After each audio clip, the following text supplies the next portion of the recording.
None of our clients have lost money due to your strategies. They came to learn how to help their clients be protected from the next crash. Because it's not a matter of if, it's when. True. And I think we're right around the corner from the next one, okay? But there is not a Roth around that if you have $1 million in there and you die, every $1 million I have in my insurance contract will blossom to $2.5 million instantly tax-free and transferred to my family bank. IRAs and 401ks used to be a good way. I think they're a far cry from that. Roths might be a better way, but max funded insurance knocks the socks off of any Roth I've seen.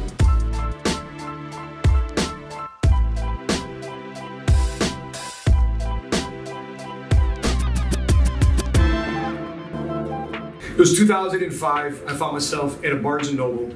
I said, you know, I'm frustrated with my personal finances. I'm frustrated. At that time, I was a full-time insurance producer. I was figuring out how to strategize retirement strategies for my clients, myself, the people I love and care about. And then I stumbled across this book called Missed Fortune 101. Flip to the back. I said, I got to get training by this guy because I was stuck in the bookstore just reading it. It was chapters 9, 10, 11, just gravitated toward me because there's certain dots in my financial career that I just was unable to connect until I read this book, Missed Fortune 101. Make a long story short, I ventured to Douglas Andrews' office in Salt Lake City at Paramount Financial, enamored by the salt water tank in his reception area, and I just said, you know what, this is a new home, this is a new way of thinking, a new paradigm I'm entering. And next thing you know, I went to 3 days of team training, and I started implementing these strategies, and it absolutely changed my life. And if you're watching this and looking for a time in your life, and looking for a breaking moment, this was mine. So Douglas Andrews, New York Times best-selling author, 10th, 11th book, these right here. And we're doing this in San Mateo, California, out of our good friend Danny Singson's office, the Extreme One office. I'm just excited to have this conversation with Douglas Andrews. Doug, thanks for coming out. You're most welcome, Matt. I admire you a ton. We're going back now 14 years. 14 years, we've done seminars together, we've done training together, we've done a lot of things together. So Doug, you've been doing this for a while. So I came across your strategies in 2005. And then we started incorporating with our clients. The recession hits in 08, 09.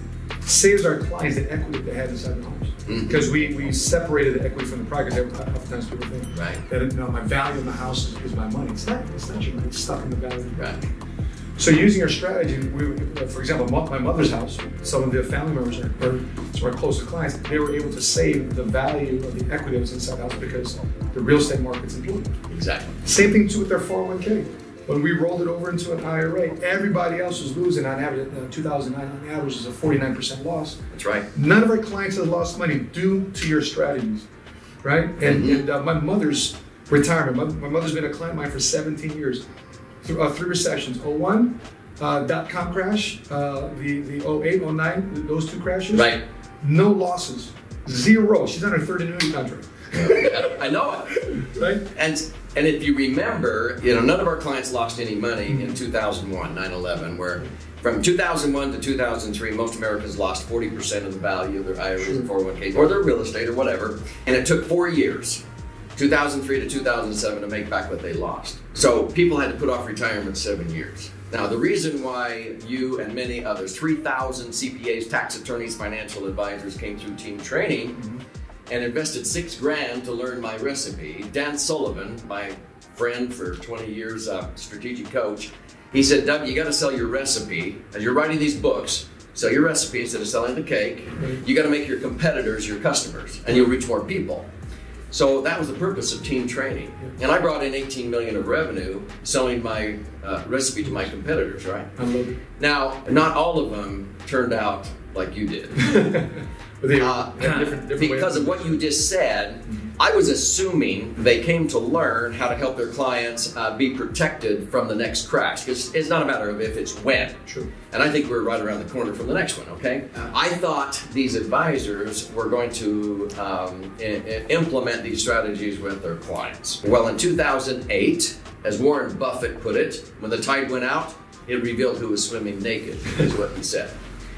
I thought these advisors were protecting their clients, but they were swimming naked. And I said, wait a minute, your clients lost? And I said, what's up? And they said, well, we don't have time to educate people like you do, Doug. So we thought what the public wouldn't know wouldn't hurt them. We didn't think a major crash would happen again. No, in one single year, most Americans lost 40% again. Yeah. Our clients didn't lose a dime. No. Our clients were cheering in 2008. Yes. Like, go, go, go, because they weren't losing. Sure. The first 90 days of 2009, most of our clients locked in gains of 16%, which was the cap at that time with our primary product we were using, after not losing a penny. Most Americans took until 2012 to make back what they lost in 2008. It's the lost decade. Sure. So, yes, what's so incredible, if you had $1 million that you spent your lifetime accumulated in the year 2000, and you left it in the market, and you lost, it went down to 600,000, 2001 to 2003, and it took till 2007 to come back to break even. In that 7 years, just using indexing, rebalancing with a cap, the average caps, which were 12 or 13% of the time, the average was 7.23%. Worst decade. Most decades you have 7 gain years versus 3 loss years. That decade we have 5 loss years. That was a model of 5 years of zero. Only 5 years did you make money, and 2 of those years were the only years you capped out, but you averaged 7.23%. Rule of 72, your million doubled to 2 million when most Americans were barely back to break even. 2008, it happens again. By 2012, the 2 million doubled again to 4 million. Most Americans were barely back to the million they started with 12 years earlier. I mean, how much more is 4 million than 1 million? I mean, people had 400% more money by following these strategies. And then by rebalancing and so forth, you can tweak your rate of return from 7.2% up to, I've averaged 10.07. So, Matt, you took it and you implemented it. Sure. My hat's off to you.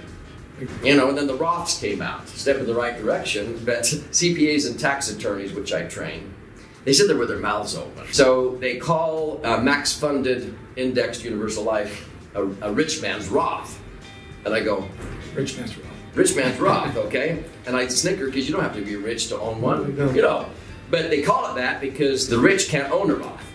Okay, they make too much money, or they want to put in 100, 200, 300 grand. You can't do that. Phase out for Roths give you tax-free accumulation and tax-free access. Max funded universal life has those 2 benefits and 3 more that Roths will never have. There's no limit to what I can put in. If I want to throw in 100 to 200 to 300 grand in a single year and then not put anything in the next year, I can do that. Roths don't have that flexibility. I can throw in 100,000 and 4 days later go grab 80,000 of it. You can't do that with the Roth. You got to wait 5 years until you're 59 and a half, all that stuff.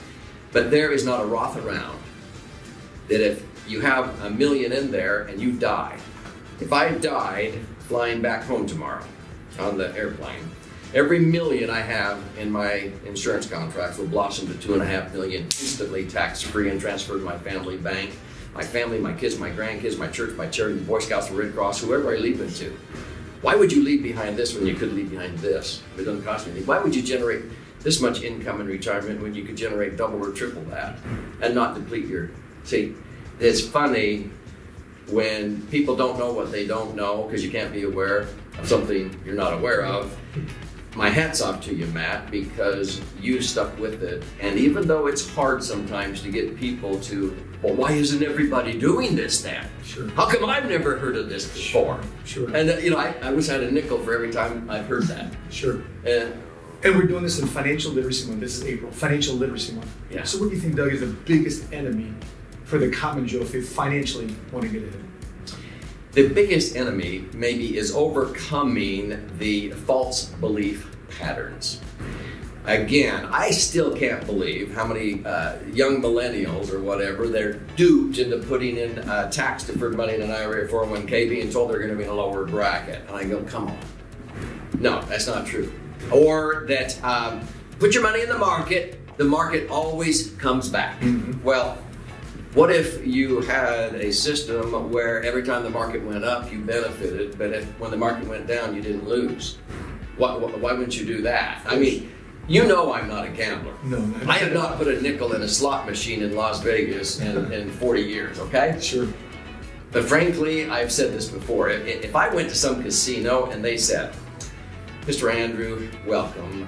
We just want you to relax. And so here's the deal. We have a special room over here for you, and you can play all day long in this casino. And if you make money, you can keep 100% of everything you make up to a cap every day. We'll cap you at what you can make. But if you lose, we guarantee you'll walk out of here every day with what you walked in with.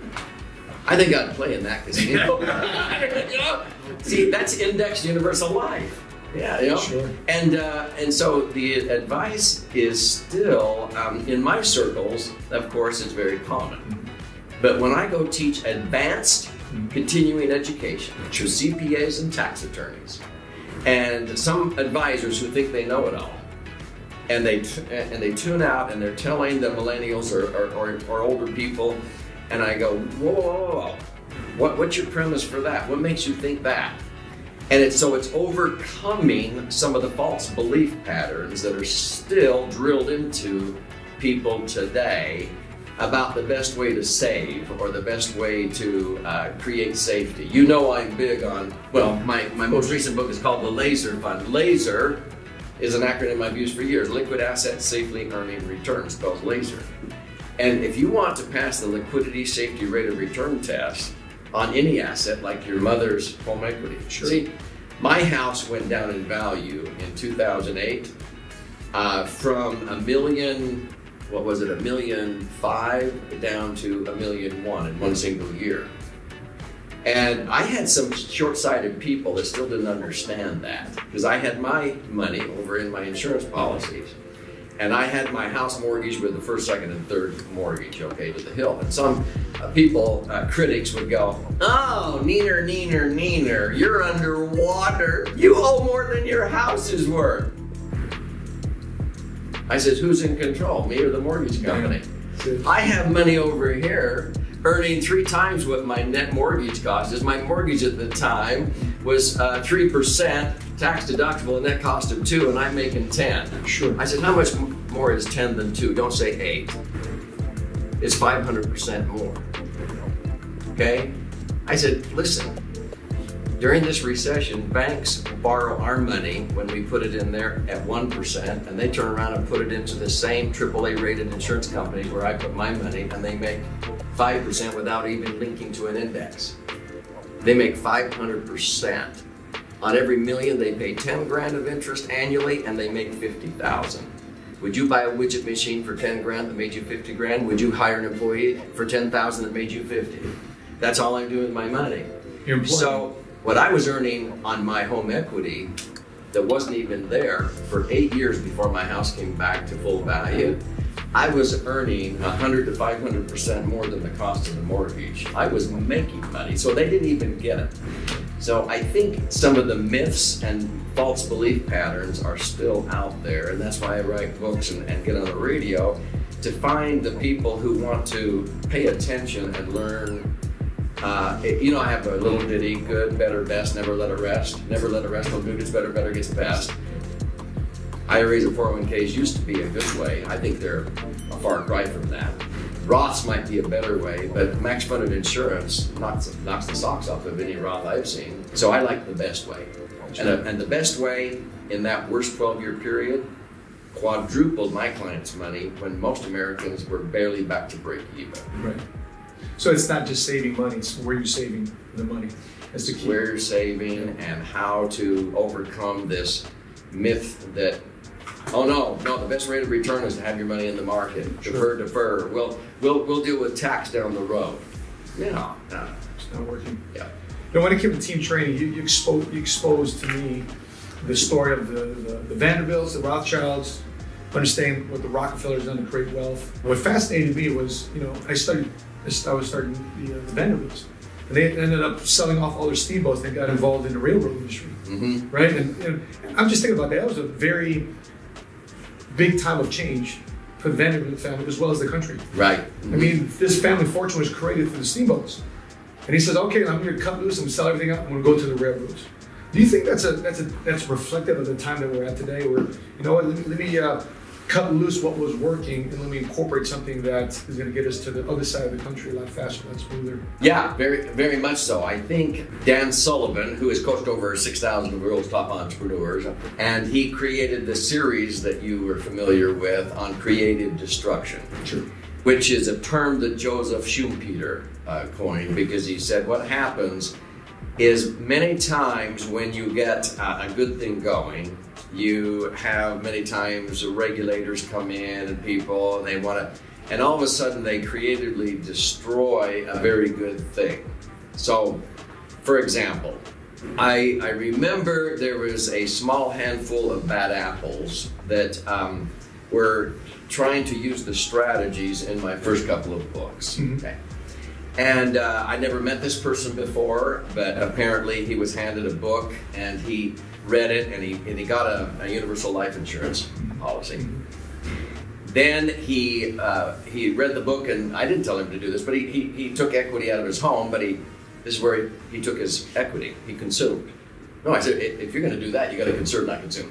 He used it for a divorce, he bought an RV, he finished his home off, and he put a little bit into his insurance policy, but not enough. Yeah, right. Okay, so he's minimum funding, all the money he had earmarked, and it wasn't working, but he actually had more money in there because his house went down in value.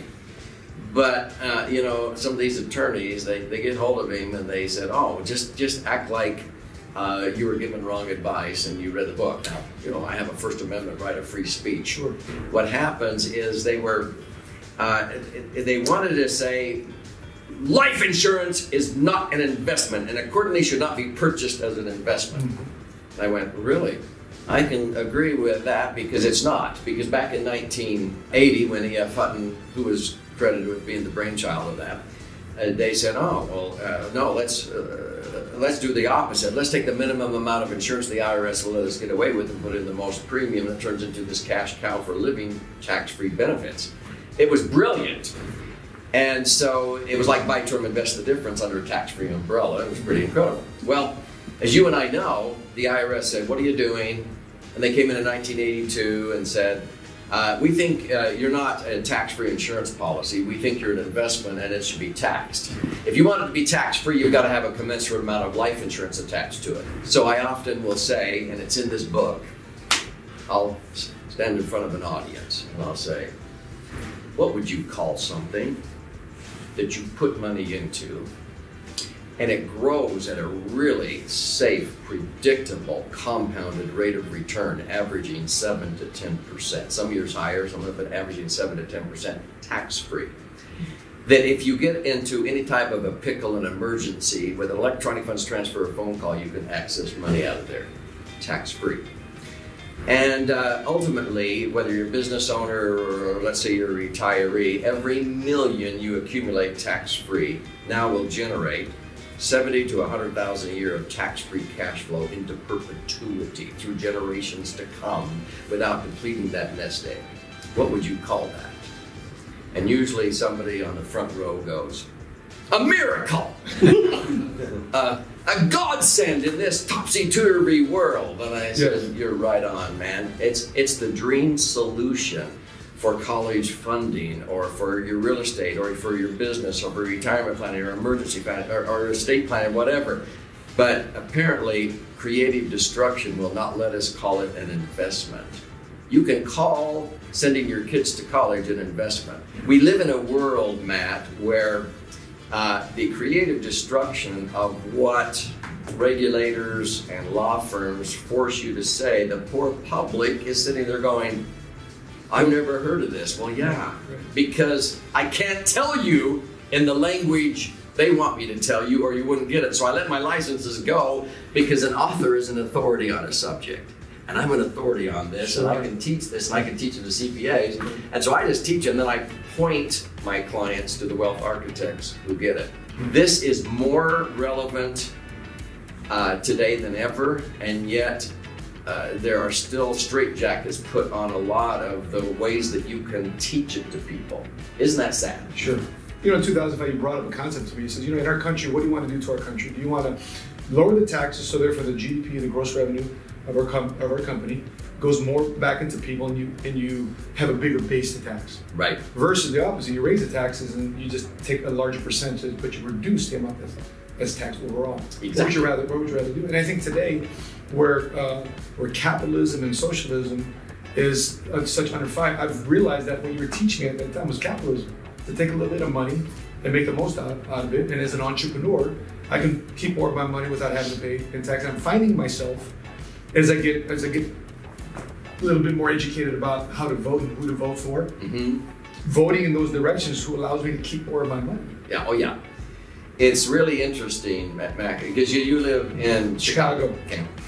I remember several years ago when I was a keynote speaker in front of 1,000 business owners, and again, this is not a political agenda that I'm saying this, but it was right after President Obama had basically said, you know, we're going to do this and that and the other, and so certain states will either choose, well, let's cover all these government things, let's get more and more government programs and make people more reliable. Let's let government try to solve everything, and we're going to raise taxes.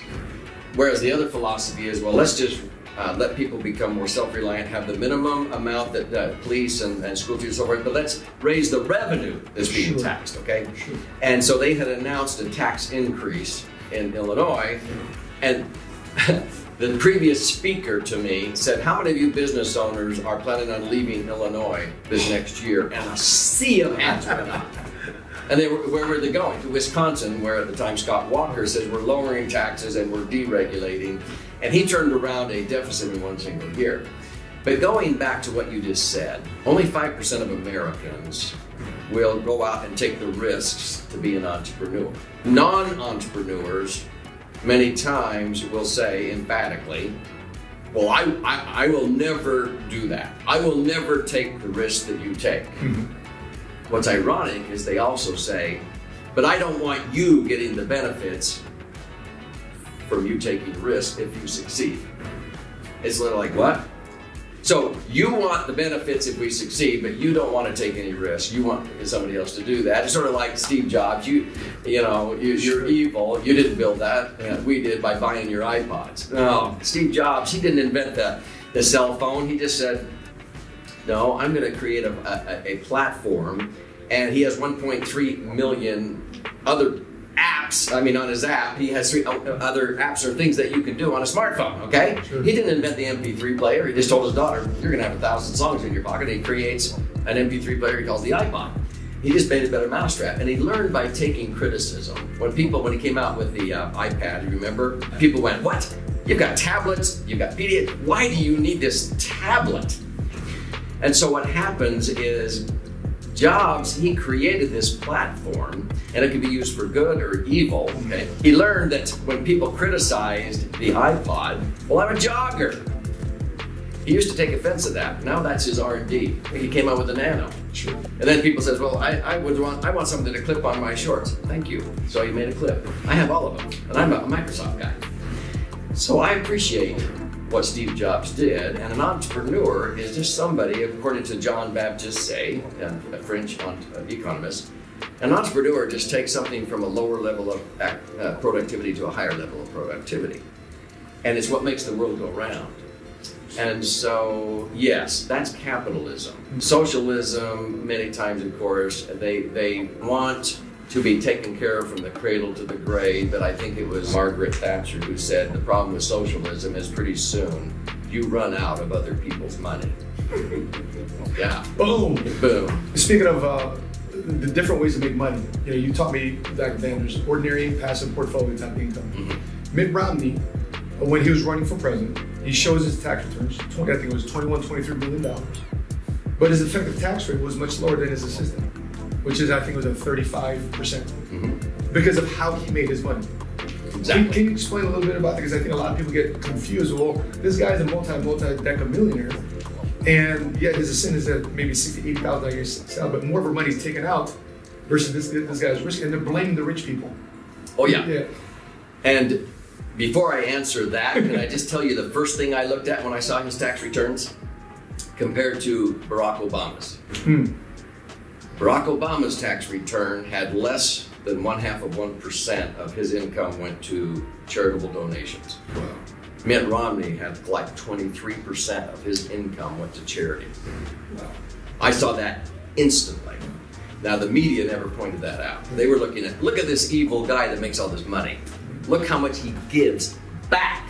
Anyway, So yeah, ever since 1986 tax reform, there's only 3 types of income you report on your 1040 tax return. And if you haven't filed your taxes yet, this is the first year in many years that your taxable income is not on line 43, 1/3 of the way down the back of your return. It's on line 10 on the front page now.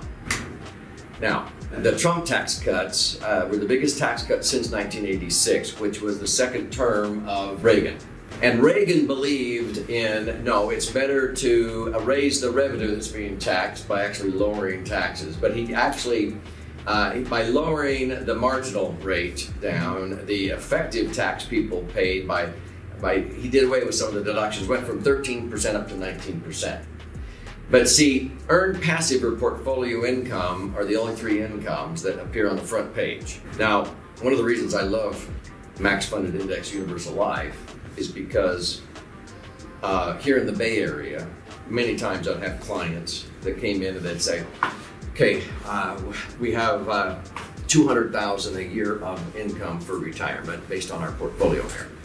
$40,000 Social Security, $160,000 our IRAs, 401ks, our rental income, real estate, or whatever. And I would look at that and go, whoa, it's all showing up on your tax return.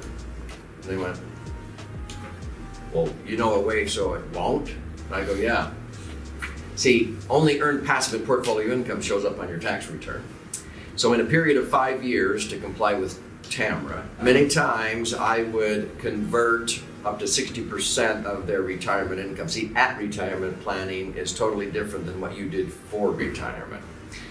So I do a strategic rollout, which is a term that I coined, and I would do a rollout and get their money out of their IRAs or 401ks, out of the market, or maybe liquidate their real estate, or get their real estate out of the Bay Area, where a 5-bedroom home, one of our clients has a 5-bedroom home they bought for $200,000 40 years ago.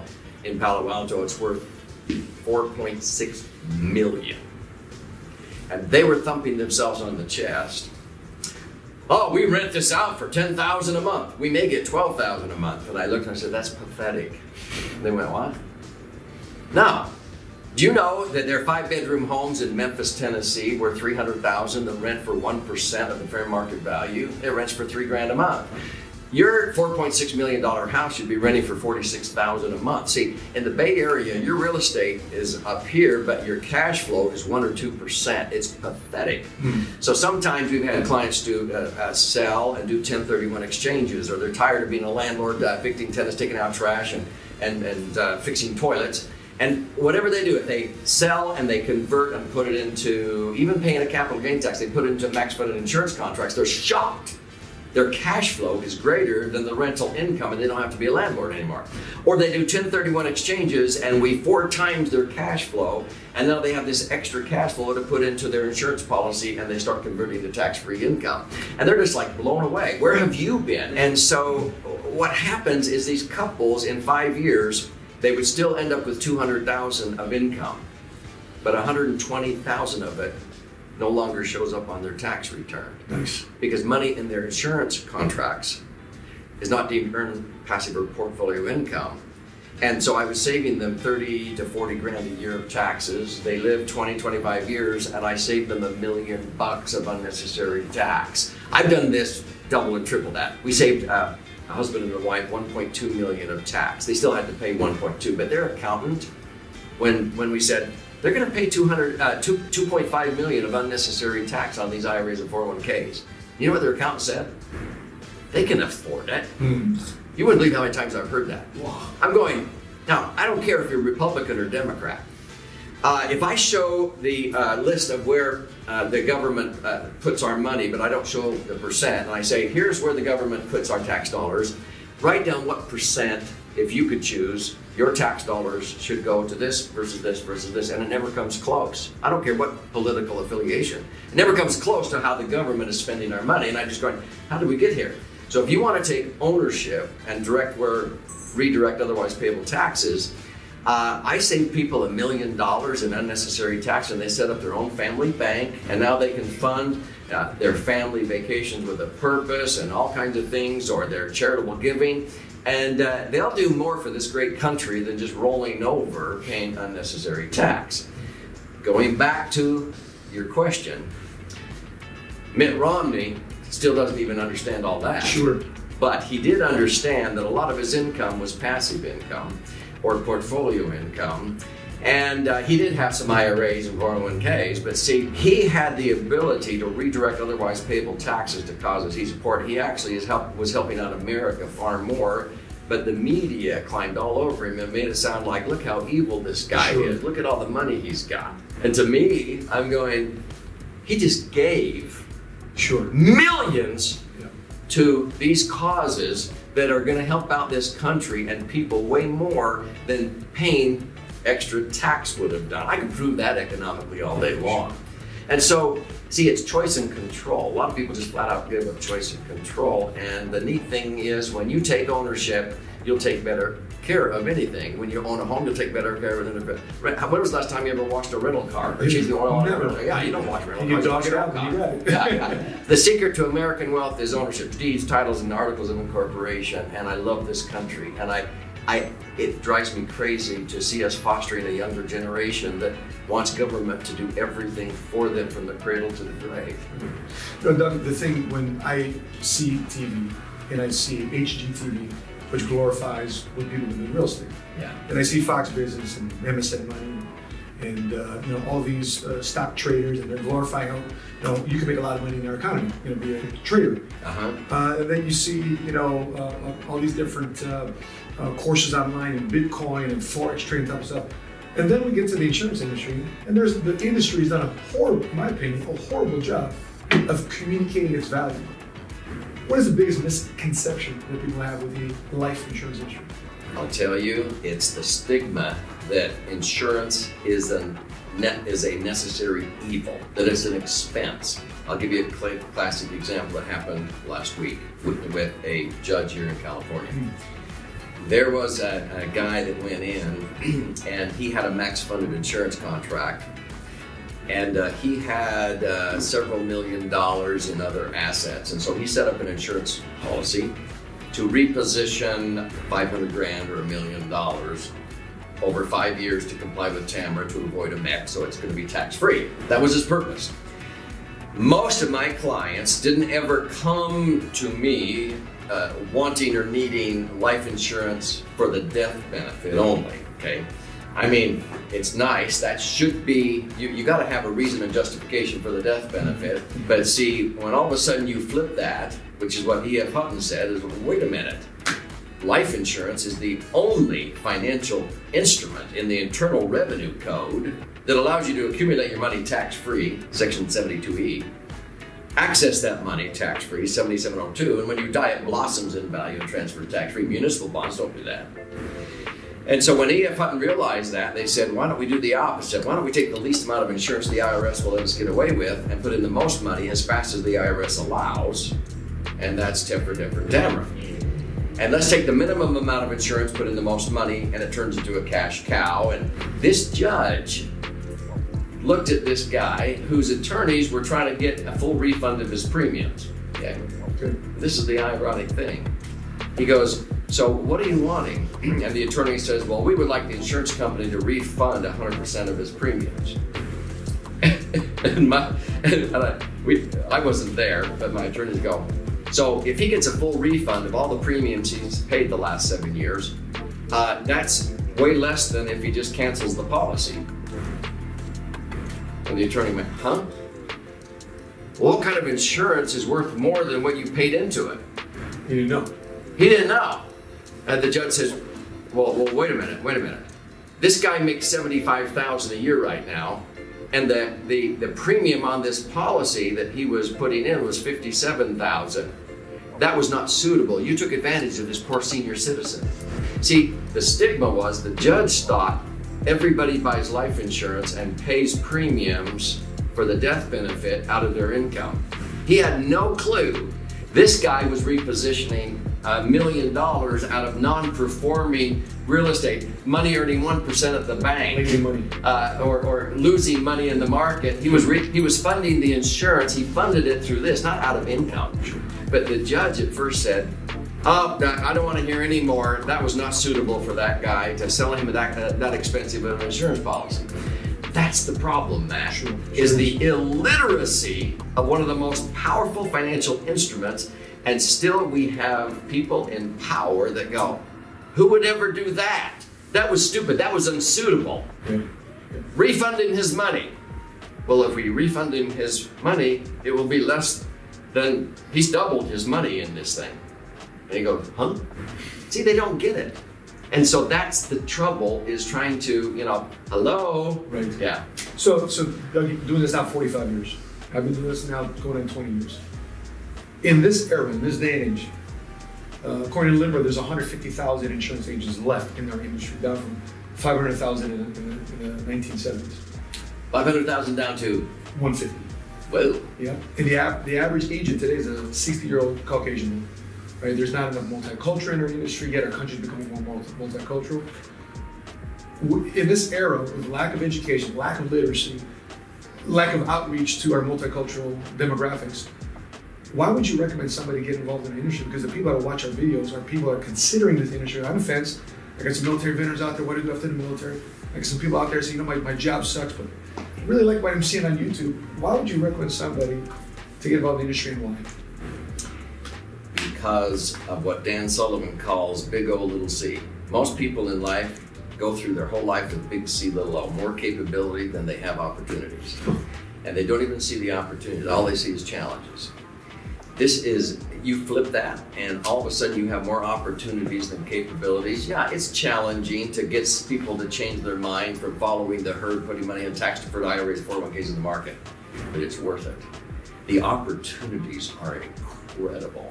Because when we only have this much of a army educating America on the right way to optimize assets, minimize tax, takes ownership for your own future. Those messengers who bring that to Americans who want to take ownership for their future, they'll be compensated, they'll be blessed, they'll be held. Yesterday in Morgan Hill, I was teaching the first 90 minutes and this elderly couple walked in that came last fall, 6 months ago, and said, can we just stand up and say something? And you're always a little bit nervous, like, what are you gonna say? And he's an architect, and he showed me his, who is it? Is it Scott Lloyd Wright? Frank Lloyd Wright. Yeah, he's down in Morgan Hills, gorgeous. And he's an architect. And he stood up and he says, I'm 75. I came here last fall.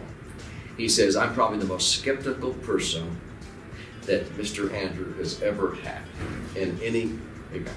He said, I was so skeptical and I just took my wealth architect and I questioned everything, prove it, da da da da da. And so he went through this process and all of a sudden he said, and you know what? Nobody has ever taken the time to help us understand and overcome these false belief patterns we've had. Life insurance? And he said, I am so glad that somebody is out there doing what you're doing because the world needs you. He said, I've had 2 heart attacks. He said, but I'm doing great. And my agent went to bat for me with the underwriters and he said, I got approved and I'm putting in X million. And he says, we feel more at ease and peace now because we have our insurance policies in place. We're going to be able to generate several $100,000 a year of tax-free income. We got our family bank. We've set up our trust with equal opportunities instead of equal distribution. He said, thank you for leading a crusade because I was your most skeptical prospect and now I'm singing praises. And he stood up and said that in front of all these people. So those who are interested in changing people's lives, this isn't about a transaction. Slam, bam, thank you, ma'am. What's your name, address, social security number, write out a check.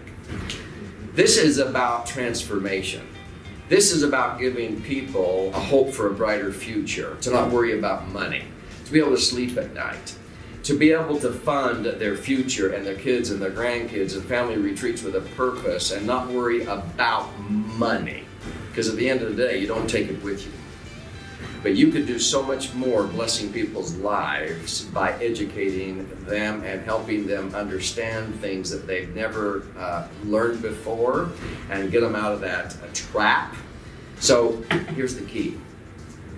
Yeah, we have unique products, but it's not about that. The one rung up on the ladder from that is exceptional service. That's as high as most advisors ever get. They return phone calls, they say what they do they're going to say, they say please and thank you, and they finish what they start. You can't believe how many advisors don't even do those 4 things. Those are called referability factors. Most contractors don't understand that. They wonder why they don't get referrals. But when you go up to a unique experience, see, people come to us because it's a unique experience. We take time to educate them. We're sincerely interested in their future and their greatest fears, not just about getting a check. But the highest rung is a meaningful transformation. You'll have the highest compensation with the least competition if you provide a meaningful transformation. Get involved in the insurance industry. This industry is one of the few that you can actually provide a meaningful transformation. I teach some of the nation's top dentists, orthodontists, oral surgeons, okay? They can do it with a smile. And I say, you know what, you can make a meaningful transformation in somebody's smile. And you can go, oh, wow, that's a gorgeous smile. And that gives people confidence. It doesn't even hold a candle to the meaningful transformation you and I make doing what we do. There is no other profession that changes lives and saves lives like ours does.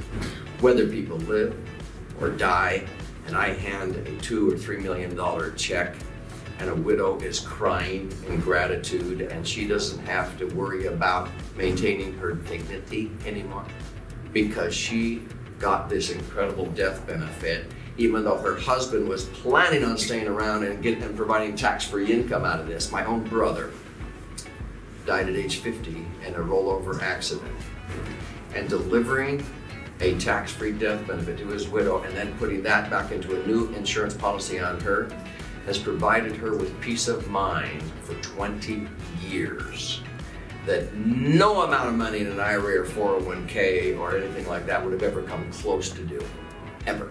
100%. Okay. Doug, you know, so appreciative of your time, very generous with your time, and to wrap things up, I followed your path in 2010, and just allowed my licenses to expire. And it was kind of odd for me because it was, at that time, it was 12 years. I was living and breathing on my licenses. Yeah. And so we've created that recipe where we started recruiting and building an organization, building a team, scaling up and out. And we started with 27 guys and over 2,000 agents across the country. Way to go. Thanks to you and your guys and you opening my mind. Oftentimes people are getting off in this industry, they're starting off. Any pros of wisdom from you on best suggestions for them to get their new career, their new business started inside this industry? Never forget that it's not about you, it's about them. And as you're sincerely interested in them and helping them have that brighter future and get vision, overcome the obstacles, create a transformation, and give them the step-by-step action steps, you will be more than a financial advisor. You will be probably one of their most regarded friends, confidants on the planet. Because you weren't there just trying to get a commission check with a financial transaction.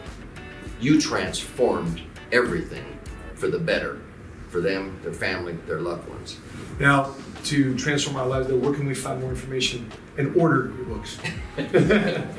Well, this is my 11th book. My next one is on 10 keys on how to 10 times your entrepreneurial practice in less than 60 months. I'm excited about that one. Nice. Every other book now is financial, the other one. But this one is the Laser Fund, which is actually 2 books in one. And you can get this by going to liveabundant.com. But I think even if you go to Laser Fund, you just pay shipping, I think of $5 or $5.95 or something, and we'll send you a free copy.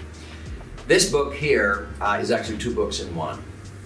And this side, this is what I learned for many years teaching. This book is 200 pages, and it's the left brain, charts, graphs, explanations at 3 different levels of depth. How, if they like all the detail, they're engineers, they can get it right there.